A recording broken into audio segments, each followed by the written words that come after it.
to the Real Slim Fady Show. I am your host, Fady Hawatma, and today we're talking about AI and technology in the finance and accounting world, especially. But what is AI, right? What is it? What's the future of it? You can't turn on the news or open your phone, any apps, without looking at something about AI today. Everyone keeps talking about AI. The general public have just gotten comfortable with technology in their daily lives over the last 5, 7, 10 years. Right now, this whole AI is being forced down everyone's throat. It's being shoved out into the media, and 99% of the general public genuinely don't understand it. They don't understand what AI is. If you think about it, the internet itself, right? The internet itself is not even, it literally just turned 40 years old this year. Like, it's literally just now over the hill, right? It was born in 1983. That's the year that it was credited to have been invented. And now we're talking about completely replacing people and departments and factories with AI. But people don't actually understand it. They don't know what AI actually is. So, when you're talking about the general public, we're legitimately talking about when Sam Altman was removed as the CEO of OpenAI by the board. People are like, how could the founder and CEO be removed from a company? That's very basic corporate governance, right? The board of directors has more control over a company than a CEO does. And that simple fact about running a business is lost on a lot of people. And it's not talking bad about anyone. It's not calling the general public dumb. It's just the reality of the world we live in. People don't understand a lot of the business stuff because quite honestly, they don't have to. And that's totally acceptable. But for AI and technology, people thinking that it's going to replace it, but they don't even know the half of it. They don't even know what AI is. And people that are running AI type companies aren't even fully understanding it. So when you expect the general public to genuinely understand AI and how it will impact their daily life, their day-to-day life, it's super unrealistic. So all these companies, all the media, they're taking advantage of the AI hype. And it's crazy the amount of times that people have called me and just asked point blank. They're like, what is AI? Should I be scared of AI? They know that I run a company called Clockwork AI, and it's not new age AI, right? I bought clockworkai.com, clockwork.ai back in 2018. So from inception of Clockwork, it's always been Clockwork AI. And people have always asked me, are they scared of it? What is AI? How is AI even used? And I'll explain to them in the most simplest terms is a lot of it's automation, but there's no reason to be scared of it if you actually understand what aspects of AI to be scared of and what aspects of AI should you be leveraging. So when you boil it down, AI really is just technology on steroids, and not all AI is created equally. When I said I started Clockwork AI back in 2018, way before this whole AI craze, it was heavy built around machine learning. That's the artificial intelligence that we built Clockwork on. And it's a piece of AI. So it's a subset of AI. And AI can mean so many different things. And the most important thing is understanding of what AI are you talking about? Are you talking about machine learning? Are you talking about deep learning? Are you talking about narrow AI, general AI? There's so many different types of AI, but they all fall under the same umbrella, the artificial intelligence umbrella. So really understanding which piece of AI you're looking at and trying to analyze is really the core of it, because there's some AI, OpenAI, that looks at every single piece of data that exists in the world from A to Z. That stuff's kind of dangerous because there's a lot of stuff that's out there in the world that isn't true. It's not accurate. And it's still being ingested by the AI because the AI needs to develop how it learns, what it learns from. And if someone's not actually managing the source of the data from the AI and what data the AI should actually be ingesting, it could be very dangerous and it could offer wrong solutions, wrong information. So when you look at, that's the day-to-day life, right? That's, hey, AI, write me a business plan for so-and-so business. Like that stuff's kind of simple. There's nothing to be scared about. There's nothing to be scared about leveraging AI in factories. I think factories need to be using AI because it increases quality control and it helps people be better at their jobs. And so when you look at finance and accounting, how AI actually relates to finance and accounting, people are legitimately losing their minds because they think AI is going to replace them. And the thing is, they don't even know what part of their job can and should be automated. And that's really the core problem of what the finance and accounting professionals are facing in the future of technology, in the future of AI. And if you're doing legitimately any transactional work, like updating numbers in a spreadsheet, charts, graphs, actuals, doing any sort of repeated task, it should all be replaced with technology. All that should be 100% replaced with AI, if not some sort of automation. It doesn't actually have to be AI. When I started my career out, I worked at Boeing. And Boeing, we used a system called Cognos. And Cognos was kind of the business intelligence data tool that we used. And no one on my team understood it. And when I came in, I'm like, why are you guys running these reports literally every single day? I remember my first day, they handed me a sheet and they said, okay, Monday we run these reports, Tuesday we run these, Wednesday. So, and I'm like, why are we running these manually? And each report, I mean, you're talking 2-3 hours of your day is literally just pulling data, putting in an Excel spreadsheet, reformatting it, updating some stuff, and sending it to the engineering team. I'm like, why is this not automated? So within my first month, I automated 70% of my job. And I was like, okay, great. Now what? Where else am I going to start growing my skills? So I went and did Six Sigma, did all these other things. And I was always on the hunt to go more, but I wanted to automate my job. And that's really a big difference of what the future of finance and accounting looks like and in general, any profession. If you're not leveraging some sort of automation, AI or not, you will be replaced. And by someone that actually knows AI, or just by AI in general, or by technology in general. And so if your skill set isn't above all the transactional type stuff, you better learn how to use AI to do those jobs or learn more advanced skills. If all you're doing is data entry, you better learn how to do AI for data entry or learn harder skills, learn more difficult skills, learn more technological or more technical skills on top of whatever you're doing. So when you look at, literally building financial models, building cash flow forecasts, it's legitimately a transactional process that should be replaced with AI. And we've done that with Clockwork AI, right? Because when I was a CFO, I ran an outsourced CFO firm, and then I was the CFO, COO of a Series A, tech company, and we scaled them up to Series A. So I perfected my FP&A, my financial planning and analysis process. I perfected how I built models for all my clients, and how I taught all my employees how to build models for all of our other clients that they managed.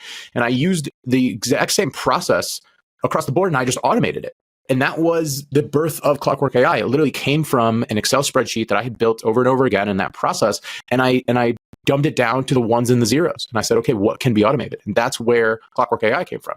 And so it's a transactional process. So all those kinds of processes that can be replaced, that can be repeated and systemized, they need to be automated.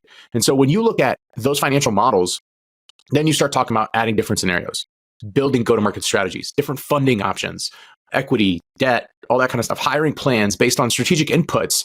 And you have to add your professional experience on top of all that stuff.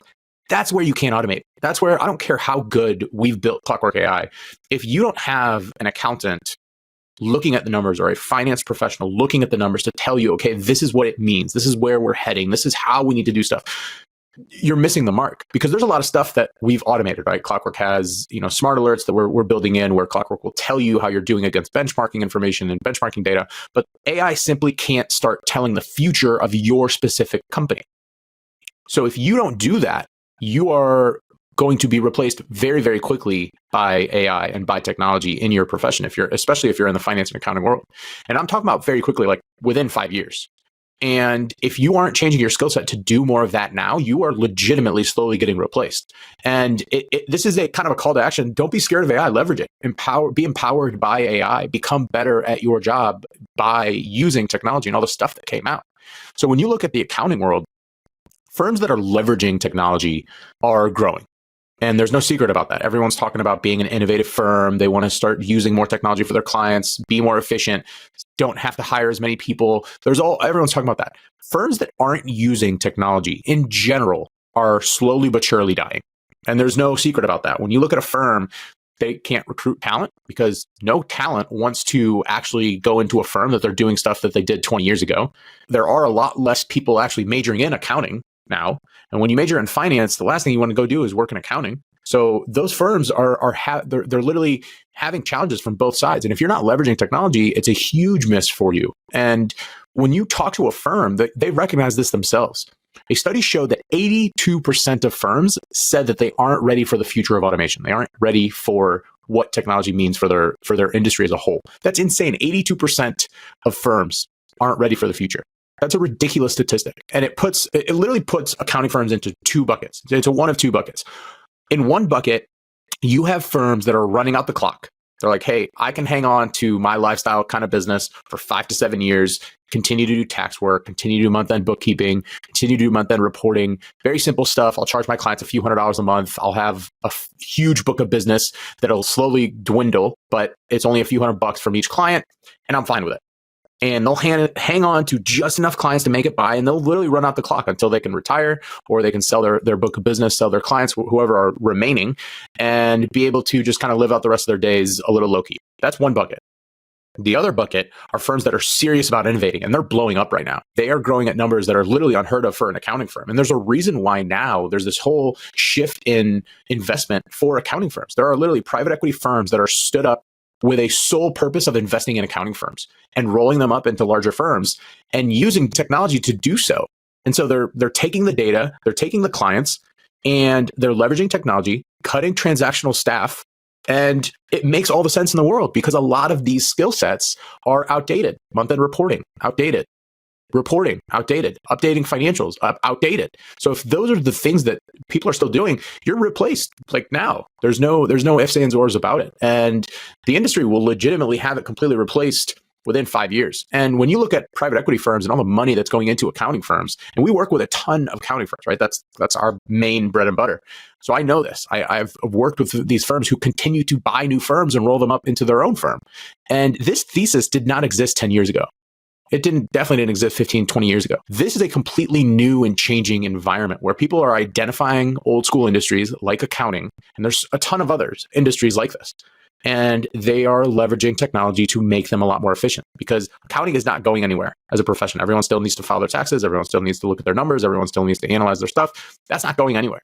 How it's done is completely changing. And if you're not leveraging technology for it, you're out.